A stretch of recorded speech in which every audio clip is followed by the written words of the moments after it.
Good morning student. आपण नवीन chapter सुरू केलेला आहे, kinetic theory of gases and radiation. आज आपण नवीन पॉईंट बघणार आहे. त्याआधी प्रिव्हियस लेक्चरमध्ये काय बघितलं ते मी सांगते बघा. स्पेसिफिक हीट कॅपॅसिटी बघितले. त्याचे दोन टाईप आहेत, specific heat capacity at constant volume and specific heat capacity at constant pressure. हे दोन पॉईंट आपण बघितलेले आहेत. त्यानंतर Mayer's relation is nothing but the relation between CP, CV and R. मग ते रिलेशन कोणतं होतं तर CV - CP which is equal to R. हे आपण रिलेशन बघितले. त्यानंतर law of equipartition of energy याचा यूज करून आपण काय केलं होतं, स्पेसिफिक हीट कॅपॅसिटी फाइंड केली होती डिफरंट गॅसेससाठी. तर 3 गॅसेससाठी फाइंड केली होती, मोनोॲटॉमिक गॅसेस, डायॲटॉमिक गॅसेस आणि पॉलिॲटॉमिक गॅसेस. डायॲटॉमिकमध्ये आपण 6 व्हॅल्यू फाइंड केल्या होत्या स्पेसिफिक हीटच्या. त्याच्यामध्ये 3 रिजिड मॉलिक्यूलसाठी आणि 3 नॉन रिजिड मॉलिक्यूलसाठी. हे आपण लास्ट लेक्चरला बघितलेलं होतं. ठीक आहे, आता ह्याच्या पुढे आपण आज न्यू पॉईंट बघत आहे. त्याच्यामध्ये पॉईंट बघा आपण बघतोय absorption, reflection, transmission of heat. आता absorption, reflection and transmission of heat हे आपण 11वीला शिकलेलं आहे. तरी पुन्हा एकदा बघा, ही डायग्राम बघा. आपण हा सरफेस कन्सिडर केलेला आहे, ही उभी जी दिसते ही नॉर्मल कन्सिडर केली. ह्याच्यावरती लाईट इन्सिडेंट केल्यानंतर ना इथं 3 पॉसिबल थिंग होतात. First, some amount of light is reflected, some amount of light is absorb and remaining part of the light is transmitted. म्हणजे एखाद्या सरफेसवरती लाईट इन्सिडेंट झाल्यानंतर ना तिथं ॲब्सॉर्प्शन, रिफ्लेक्शन अँड ट्रान्समिशन ह्या 3 फिनॉमिनन होत असतात. मग आता हीट ट्रान्सफर होण्याचे 3 मोड आहेत, कंडक्शन, कन्व्हेक्शन अँड रेडिएशन. हे पण आपण 11वीला कंडक्शन, कन्व्हेक्शन अँड रेडिएशन बघितलेलं आहे. तर आपण बघूया आता एका एक्झाम्पलच्या सहाय्याने. बघा इथं बर्नर दिसतंय, त्याच्यावरती एक वेसल ठेवलेला आहे आणि इथं जे बाहेर आपण ॲरो दाखवलेला आहे इथं रॅडिएशन दाखवले. म्हणजे ह्याच्या फ्लेममधून जे बाहेर रॅडिएशन पडतात आपण त्याला रॅडिएशन असं म्हणतो. आता हे जे व्हेसल आहे हे दाखवलेलं आहे, इथं आपण कंडक्शन म्हणतो. आता याला हीट दिल्यानंतर ना हा सरफेस काय होणार आहे, हीट व्हायला लागणार आहे. त्यामुळे हा व्हेसल काय होणार आहे, हॉट होणार आहे, म्हणजे गरम होणार आहे. त्यामुळे आपण त्याला कंडक्शन असं म्हणतो. आणि कन्व्हेक्शन म्हणजे काय होतं, इथं जे वॉटर मॉलिक्यूल आहे त्याला हीट दिली जाते आणि ते मॉलिक्यूल मायग्रेट होऊन वरती जातात आणि वरती हॉट झालेले मॉलिक्यूल वर जातात आणि वरचे मॉलिक्यूल खाली येतात. म्हणजे अशी प्रोसेस घडत असते. त्यामुळे हे वॉटर काय होतं, बॉईल होत जातं. म्हणजेच आपण काय सांगतोय, कंडक्शन, कन्व्हेक्शन आणि रेडिएशन. त्याच्यामध्ये कंडक्शनची ॲक्च्युअल डेफिनेशन काय आहे, हीट ट्रान्सफर होते molecule two molecule without actual migration of the molecule. Convection means काय, हीट ट्रान्सफर होते but here actual migration of the molecule. काय ॲक्च्युअल मायग्रेशन होतं तर बॉटमचे मॉलिक्यूल वरती जातात आणि टॉपचे मॉलिक्यूल बॉटमला येतात. त्यामुळे आपण त्याला काय म्हणतो, actual migration of the molecule. And radiation, we know the sun emit the radiation, different radiation, and this radiation coming from the earth in the form of the electromagnetic waves. त्याला आपण काय म्हणतो, radiation in the form of EM waves. मग आता conduction आणि convection. Conduction कशामध्ये होतं, सॉलिडमध्ये, and convection लिक्विडमध्ये होतं. Means this 2 mode explain with the help of material. The first 2 mode transfer of the heat require the material medium, but radiation does not require the material medium for the transfer of the heat. ठीक आहे. त्यानंतर ना आता radiation heat transfer करतो कशाच्या स्वरूपात, in the form of electromagnetic wave. Therefore the fastest mode of transfer of heat is radiation. हा MCQला प्रश्न विचारला जातो, fastest mode of transfer of heat काय आहे तर रेडिएशन आहे. म्हणजे आज आपण बघितलं ॲब्सॉर्प्शन, रिफ्लेक्शन अँड ट्रान्समिशन कसं होतं ते आपण बघितलं. सम लाईट ॲब्सॉर्ब होते, सम रिफ्लेक्ट होते आणि सम ट्रान्समिट होते. मग ही प्रोसेस होण्यासाठी absorption, reflection, transmission 3 mode of heat आहे, transfer of heat, conduction, convection, radiation. त्याच्यामध्ये पहिल्या 2 मीडियमची गरज असते आणि रेडिएशनला मटेरियल मीडियम रिक्वायर्ड नसतं. त्यानंतर ना आता आपण पुढं बघूया. बघा पुढं जे बघतोय ते कशासाठी बघतोय, interaction of the thermal radiation. त्याआधी आपण थर्मल रेडिएशन म्हणजे काय बघूया. बघा आता आपण इथे एक बॉडी कन्सिडर केली आणि त्याला आपण हीट करतोय, की एवढी त्याला हीट दिलेली आहे. हीट दिल्यामुळे हे बॉडीचं टेम्परेचर काय होतं, इन्क्रीज व्हायला लागतं आणि त्या बॉडीचं एवढं टेम्परेचर इन्क्रीज होते की ती बॉडी काय करते, रेडिएशन इमिट करायला लागते. मग तिने इमिट केलेलं radiation in the form of electromagnetic waves असतो. आपण ह्याला काय म्हणतो, थर्मल रेडिएशन असं म्हणतो. मग आता इथे एक छोटंसं डेरिवेशन आहे बघा, ते परीक्षेला विचारलं जाऊ शकतं. आता आपण काय कन्सिडर केले, थर्मल रेडिएशन कन्सिडर केलेत, which is fall means which is incident on the surface. Then there is the some part of radiation is absorbed, some part of radiation is transmitted, and some part of the radiation is reflected. ठीक आहे, म्हणजे Q एवढे total amount of आपण heat incident केली आहे सरफेसवरती thermal radiation. त्याच्यामध्ये Q A एवढं काय असणार आहे, amount of heat absorb, amount of heat reflect आणि अमाऊंट ऑफ हीट ट्रान्समिटेड असणार आहे. ठीक आहे, मग आता आपण त्याच्यामध्ये काय म्हणतोय, Q which is equal to Q A plus Q R plus Q T. म्हणजेच क्यू हा काय आहे, टोटल अमाऊंट ऑफ हीट आहे. ठीक आहे, त्याच्यामध्ये क्यूला काय म्हणतो, quantity of heat incident on a body. Q A quantity of heat absorb, Q R quantity of heat reflected and Q T quantity of heat transmitted. मग आपण काय केलं, ह्या इक्वेशन 1ला क्यूनी डिवाइड केले. ह्याला LHSला क्यूनी डिवाइड केलं तर इथं 1 येणार आहे. Q A upon Q plus Q R upon Q plus Q T upon Q, हे तर आपण काय केलं, क्यूनी डिवाइड केलेले. मग Q A upon Q is nothing but the A, Q R upon Q is nothing but the R and Q T upon Q is nothing but the T. मग आपण ह्या व्हॅल्यू जर इथं पुटअप केल्या तर equation कसं येईल, A plus R plus T which is equal to 1. मग त्याच्यामध्ये ए आर टीला काय म्हणतो, coefficient of absorption, reflection and transmission असं आपण म्हणतो. मग हा फॉर्म्युला जो आलाय लक्षात ठेवा, त्याच्यामध्ये ए आणि आरची व्हॅल्यू दिली असतील तर आपल्याला टीची व्हॅल्यू फाइंड करता येते, किंवा कोणत्याही 2 क्वांटिटीची व्हॅल्यू दिली असेल तर थर्ड क्वांटिटी आपल्याला फाइंड करता येते, हे लक्षात ठेवा. आता इथं आपण 3 कोएफिशियंट बघितलेत, ए आर टी, हे जे आपल्याला 3 डिफरंट डेफिनेशन बघायचे आहेत. त्याच्यामध्ये बघा, कोएफिशियंट ऑफ ॲब्सॉर्प्शन त्यालाच म्हणतो ॲब्सॉर्प्टिव्ह पॉवर किंवा ॲब्सॉर्प्टिव्हिटी ए असं आपण म्हणतो. मग त्याचे डेफिनेशन काय आहे बघा, the amount of heat is absorb Q A upon Q, म्हणजे amount of heat absorb to the total heat incident on a surface is called the coefficient of absorption. बघा, the ratio of amount of heat absorb to the total quantity of incident on a surface is called the coefficient of absorption A. आता coefficient of reflection R which is equal to Q R upon Q means the ratio of amount of heat रॅडिएटेड.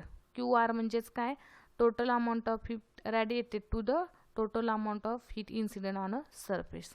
Next, coefficient of transmission is the ratio of total amount of heat transmitted to the total amount of heat incident on a surface. म्हणजे आपण ह्या 3 definition बघितलेले आहेत, coefficient of absorption, coefficient of reflection आणि coefficient of transmission. ठीक आहे, आता हे बघितल्यानंतर आपण इम्पॉर्टंट पॉईंट बघतोय. आता ते इम्पॉर्टंट पॉईंट कोणते आहेत ते बघा. ब्लॅक सरफेस आपण कन्सिडर केलं आहे, black surface are a good absorber of a radiant heat. म्हणजे ब्लॅक सरफेस आपण जो कन्सिडर केला आहे तो काय असतो, good absorption of the radiation of heat. Polish surface add a good reflected, म्हणजे here we consider the silver surface add are good reflected. If A is equal to 1, suppose A is equal to 1, त्यावेळेस R आणि T ह्या 2 quantity काय असणार आहे, 0 असणार आहे. Such a body is called a perfectly black body.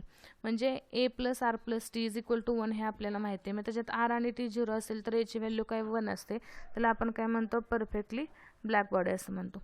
आता suppose बघा, आर इज इक्वल टू 0, त्यावेळेस रिमेनिंग 2 क्वांटिटी काय असणार आहे, 0 असणार आहे. Such a body is called a good reflected. आणि ज्यावेळेस ए आणि आरची व्हॅल्यू 0 असणार आहे त्यावेळेस टी इज इक्वल टू 1 असणार आहे. Such a body is called a good transmitter. म्हणजे हे पॉईंट बघितले ते बघा, ब्लॅक सरफेस. आता हा ब्लॅक सरफेस म्हणजे काय हे आपण पुढे तुम्हाला पॉईंट कळेल. Black surface are a good absorb of radiant energy, म्हणजे ब्लॅक सरफेस काय करतो, त्याच्यावर इन्सिडेंट झालेली रॅडिएशन एनर्जी ॲब्सॉर्ब करतो. पॉलिश सरफेस काय करतो, त्याच्यावरती इन्सिडेंट झालेली रॅडियंट एनर्जी रिफ्लेक्ट करतो. आता A plus R plus T is equal to 1 हे आपल्याला इक्वेशन माहिती आहे. म्हणजे ज्यावेळेस ए इक्वल टू 1 असेल त्यावेळेस बाकीच्या 2 क्वांटिटी काय असतील, 0 असतील. ए म्हणजे काय, कोएफिशियंट ऑफ ॲब्सॉर्प्शन. म्हणजे ज्यावेळेस कोएफिशियंट ऑफ ॲब्सॉर्प्शन 1 असेल त्यावेळेस ती बॉडी कशी असते, perfectly black body. Perfectly black body कुणाला म्हणायची, the body which absorb the all radiant energy incident on it which is called the perfectly black body. आता then R is equal to 1 असेल तर रिमेनिंग 2 क्वांटिटी काय असणार आहे, 0 असणार आहे. Then such a body is good reflected. R is the coefficient of reflection, then R1, then such a body is called a good reflector. If the T is equal to 1, then remaining 2 quantity is 0. Such a body is called a good transmitter. म्हणजे T ची value 1 असेल तर तो काय असतो, good transmitter असतो. R1 असेल तर तो गुड रिफ्लेक्टेड असतो. आणि ए इज इक्वल टू 1 असेल तर ती बॉडी काय असते, good absorber means perfectly black body. हे तुम्हाला MCQ साठी विचारलं जाऊ शकतं, हे इम्पॉर्टंट पॉईंट लक्षात ठेवा. आता आपण ह्याच्यावर सुद्धा काही थेअरी नाही, पण हे प्रश्न तुम्हाला MCQला विचारले जातील. अथर्मस सबस्टन्स अँड डायथर्मस सबस्टन्स म्हणजे काय. आता अथर्मस सबस्टन्स म्हणजे काय, the substance which do not transmit any incident heat, म्हणजे जे सबस्टन्स हीट ट्रान्सफर करत नाही त्यांना आपण अथर्मस सबस्टन्स असे म्हणतात. For example water, wood, copper, iron, lamp black, water vapour etcetera which does not transfer the heat which is called the athermous substance. आता diathermous substance ह्याच्या अपोजिट असणार आहे, the substance through which the heat radiation can passes which is called the diathermous substance. For example इथं comma द्यायचा राहिला आहे. First example आहे कॉर्स आणि सेकंड आहे ते hydrogen, oxygen, dry air, glass, rock salt etcetera which is the diathermous substance. मग तुम्हाला MCQ वरती ह्याच्यातले एक्झाम्पल दिले जातात, ते आपल्याला काय करायला लागतील, एक्झॅक्टली फाइंड करावे लागतील. आता परफेक्टली ब्लॅक बॉडी हा आपण कन्सेप्ट बघणार आहे. ह्या आधीवरती परफेक्टली ब्लॅक बॉडी हा शब्द आला होता. कुठं आलता बघा, परफेक्टली ब्लॅक बॉडी मी इथं सांगितलेलं. परफेक्टली ब्लॅक बॉडी कधी असते, ज्यावेळेस A1 असेल. A1 असेल म्हणजे ती बॉडी काय करते, all radiation energy absorb which is incident on it. Then perfectly black body which is called the body which absorbs the entire radiation energy which is incident on the surface of the body which is called the perfectly black body. And for perfectly black body A is equal to 1 हे आपण बघितलेलं आहे. And then we see the two example of the perfectly black body. First is the lamp black and second is the platinum black which absorb the 97% of the radiant heat incident on it which is called a perfectly black body. perfectly black body कोणाला म्हणायचं, की जी body त्याच्यावरती incident झालेली total energy काय करते, absorb करते, त्यावेळेस A is equal to 1 असतं. मग दोन आपण एक्झाम्पल बघितलेत की लॅम्प ब्लँक आणि प्लॅटिनम ब्लॅक बघितले. मग ते काय करतात, 97% त्याच्यावरती इन्सिडेंट झालेली रॅडियंट एनर्जी काय करतात, ॲब्सॉर्ब करतात. आता त्यासाठी आपण इथं खाली एक बघा, the good absorber are always good emitter, म्हणजे जो हीट लवकर ॲब्सॉर्ब करतो तो इमिट सुद्धा करतो. फॉर एक्झाम्पल आयर्न, आपल्याला माहिती आहे आयर्न हीट केला की तो काय होतो, हीट ॲब्सॉर्ब करतो आणि तो कूल सुद्धा लवकर होतो, म्हणजे तो हीट इमिट करतो. Then poor absorber is a poor emitter. For example plastic काय हीट लवकर घेत सुद्धा नाही आणि तो हीट इमिट सुद्धा करत नाही, म्हणजे लवकर कूल सुद्धा होत नाही, आपण प्लॅस्टिक म्हणतो. हे तुम्हाला MCQ साठी विचारलं जाऊ शकते, लक्षात ठेवा. आता परफेक्टली ब्लॅक बॉडी काय हे आपल्याला कळल्यानंतर आपण बघणार आहे Fery is perfectly black body. Perfectly black body म्हणजे the body which absorb the all radiant energy incident on it which is called the perfectly black body. आता इथं Fery is black body, Fery is the name of the scientist and which demonstrate means which carry out the experiment when the body which absorb the all radiant energy incident on it, म्हणजे त्याच्यावरती incident झालेली total रॅडियंट energy absorb केली जाते का नाही ते बघण्यासाठी आपण फेर इज ब्लॅक बॉडी बघतो. आता हे फेर इज ब्लॅक बॉडीमध्ये कन्स्ट्रक्शन आणि त्याचं वर्किंग आहे. आता ही जी डायग्राम आहे ही तुम्हाला सेपरेट डायग्राम विचारली जाते, नीट अँड लेबल डायग्राम म्हणून ही डायग्राम करून ठेवायची. बघा आता कन्स्ट्रक्शनमध्ये काय आपण सांगतो बघा, this is the ball like structure means double wall like structure and there is the opening and here we consider the conical projection. आता construction मध्ये काय सांगतोय, we consider the double wall ball like shape and this is the small opening and here we consider the conical projection. Then inner surface is coated with the lamp black and outer surface is coated with the silver polish surface. आता आपण वरती 2 point बघितलेला आहे. मी सांगितलं होतं मग अशी black surface म्हणजे काय, which absorb the all radiant energy incident on it and silver surface is a good reflected, असं आपण 2 पॉईंट वरती बघितलेले होते. आता हे झालं कन्स्ट्रक्शन. आता हे जे 2 वॉल कन्सिडर केलेत इनर आणि आउटर वॉल, त्याच्यामध्ये इथं आपल्याला स्पेस दिसते, evacuated place which reduce the loss of heat due to the conduction and convection. हे कशासाठी असतं, हीट लॉस मिनिमाइज करण्यासाठी ड्यू टू द कंडक्शन आणि कन्व्हेक्शनसाठी. हे झालं आपण त्याचं कन्स्ट्रक्शनमध्ये आपण बघितलेलं आहे. आता त्याचं वर्किंग, आता वर्किंगमध्ये ॲक्च्युअल काय होतं बघा, आपण काय केले, रॅडिएशन इन्सिडेंट केलेले आहेत ह्या कोनिकल प्रोजेक्शनवरती. आता इथं कोनिकल प्रोजेक्शन का घेतले, इथं जर स्ट्रेट लाईन असते तर हे रॅडिएशन इन्सिडेंट झालेले पुन्हा रिव्हर्स झाले असते. मग इथं कोनिकल प्रोजेक्शन घेतले का, तर ह्या सरफेसवरती लाईट इन्सिडेंट होती, पुन्हा ह्याच्यामध्ये काय होतं, मल्टिपल इंटरनल रिफ्लेक्शन होतं आणि इथं टोटल एनर्जी आउटर सरफेसवरती इनर सरफेसमध्ये ॲब्सॉर्ब केली जाते ड्यू टू द लॅम्प ब्लॅकमुळं. ठीक आहे. मग आपण काय करतो, इथं हीट ॲब्सॉर्ब केली जाते, हीट ॲब्सॉर्ब केली जाते, हीट ॲब्सॉर्ब केली जाते, हीट ॲब्सॉर्ब केली जाते, म्हणजे टोटल हीट जवळजवळ 98% हीट इथं काय केली जाते, ॲब्सॉर्ब केली जाते. मग आपण बघा, the radiant energy incident on a sphere due to the small aperture, and where it suffers the multiple internal reflection, where the radiant heat fall on the lamp blank, about the 98% heat absorbed, and after the large number of reflection, almost all radiation heat is absorbed by the sphere. Thus the aperture act as the perfectly black body, and thus the effective area is the perfectly black body is equal to the area of the aperture. ठीक आहे, म्हणजे आपण काय बघितलं, perfectly black body म्हणजे काय, त्याचे दोन एक्झाम्पल बघितले, लॅम्प ब्लँक आणि platinum black, which absorb the about the 97% of energy. हा एक MCQ ला विचारलं जाऊ शकतं. The good absorber are good emitter and bad means poor absorber are the poor emitter. For example iron and plastic. Fery's black body ही diagram तुम्हाला विचारली जाते 2 मार्काला, ही लक्षात ठेवा. नीट अँड लेबल डायग्राम, त्याचं कन्स्ट्रक्शन आणि आपण वर्किंग बघितलेले. त्याआधीवरती आपण कोणते पॉईंट बघितले पुन्हा एकदा सांगते बघा.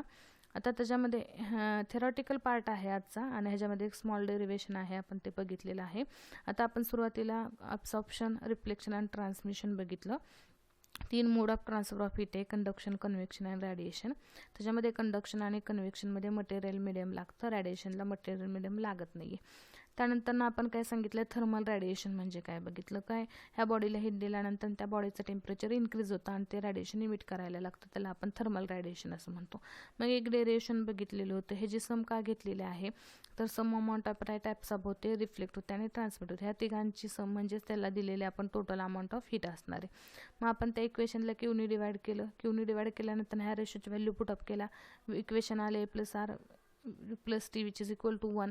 मग ARTच्या 3 डेफिनेशन बघितल्या. ए म्हणजे coefficient of absorption, coefficient of reflection आणि कोइफिशियंट ऑफ ट्रान्समिशन. इथं जे फॉर्म्युले बघितले त्यानुसार आपण ते डेफिनेशन बघितलं. त्यानंतर आपण पुढचा पॉईंट इम्पॉर्टंट हे पॉईंट बघितलेले, हे पुन्हा एकदा सांगते, लक्षात ठेवा. मग अशी सांगितलं ब्लॅक सरफेस. ब्लॅक सरफेस कोणता असतो, लॅम्प ब्लँक आणि प्लॅटिनम ब्लॅक, हे ब्लॅक सरफेस असतो. ब्लॅक सरफेस म्हणजे तो काय करतो, इन्सिडेंट झालेली सर्व रॅडिएंट एनर्जी ॲब्सॉर्ब करतो. पॉलिश सरफेस काय, हा गुड रिफ्लेक्टर असतो. For example we consider the ferris black body reflector as a silver. A is equal to 1, हे MCQला विचारलं जाऊ शकतं. When A is equal to 1 देन R and T is equal to 0. This body is called the perfectly black body. When the R is equal to 1 then remaining two quantity is 0. Such a body is called the good reflector. And T is equal to 1 then second two quantity is 0. Such a body is called the good transmitter. त्यानंतर thermal diathermal substance बघितलं, त्याचे example लक्षात ठेवा. Perfectly black body आपण बघितलं. Ferris black body म्हणजे काय, त्याचं कन्स्ट्रक्शन आणि वर्किंग बघितले. ठीक आहे, आज एवढे जे पॉईंट बघितलेत, बऱ्यापैकी हा थेरॉटिकल पार्ट आहे, हा तुम्ही लिहून काढा. आधीच्या लेक्चरचे मी PDF पाठवलेले आहेत, ते सुद्धा लिहून त्याचे नोट्स तयार करा, ते वाचून करा. वाचल्यानंतर पुन्हा एकदा व्हिडिओ बघा, म्हणजे तुमचे कन्सेप्ट क्लिअर होतील. ह्याचा पुढचा पॉईंट आपण नेक्स्ट लेक्चरला बघूया. ठीक आहे, थँक्यू.